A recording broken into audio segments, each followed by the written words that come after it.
মণিপুৰৰ শান্তি উভতাই আনক। মণিপুৰত শান্তি উভতাই আনক।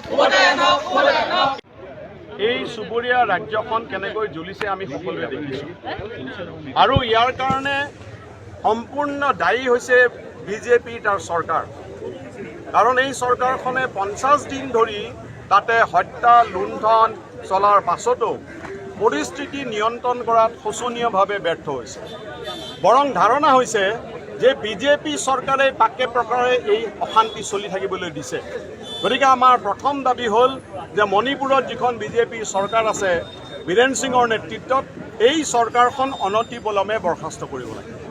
দ্বিতীয় প্ৰশ্নটো হ'ল যে তাত শান্তিৰ ক্ষেত্ৰত সন্ত্ৰাসবাদী সংগঠনবিলাকৰ যিটো ভূমিকা অশান্তি কৰাৰ ক্ষেত্ৰত, ই কুকি সন্ত্ৰাসবাদী হওক বা অন্যান্য মেইটিয়া সন্ত্ৰাসবাদী হওক, এই সন্ত্ৰাসবাদী সংগঠনবিলাকক বিজেপিৰ নেতা RSSৰ নেতা ৰাম মাধৱ আৰু অসমৰ মুখ্যমন্ত্ৰী হিমন্ত বিশ্ব শৰ্মাই যি ধৰণে উচতনি দিছে, ই অত্যন্ত বিপদজনক এটা ঘটনা।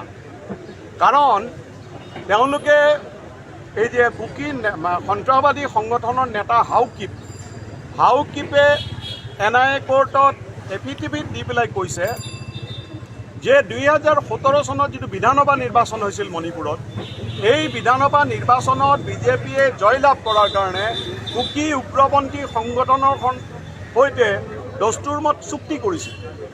এইটো এটা ভয়াৱহ ঘটনা।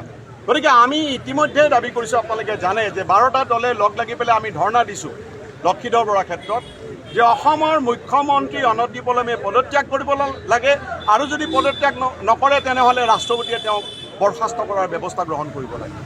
কাৰণ এটা ভয়াৱহ পৰিস্থিতি তেওঁলোকত চলি আছে আৰু মণিপুৰত যাতে শান্তি ঘূৰি আহে তাৰ কাৰণে আমি সকলো সম্প্ৰদায়ৰ প্ৰতি আমি আবেদন জনাইছোঁ। বৰ্তমানৰ ইনকলাব জিন্দাবাদ জিন্দাবাদ জিন্দাবাদ। মণিপুৰৰ বিজেপি চৰকাৰে পদত্যাগ কৰক।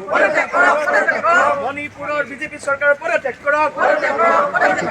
ইনকলাব জিন্দাবাদ জিন্দাবাদ জিন্দাবাদ। উগ্ৰপন্থীৰ সৈতে বুজাবুজি কৰা হিমন্ত বিশ্ব চৰকাৰ হাই হাই হাই হাই হাই হাই। উগ্ৰপন্থীৰ সৈতে বুজাবুজি কৰা হিমন্ত বিশ্ব শৰ্মা ৰাম মাধৱ হাই হাই হাই হাই হাই হাই। ইনকলাব জিন্দাবাদ জিন্দাবাদ জিন্দাবাদ। উগ্ৰপন্থীৰ সৈতে বুজাবুজি কৰা বিজেপি হাই হাই হাই হাই হাই।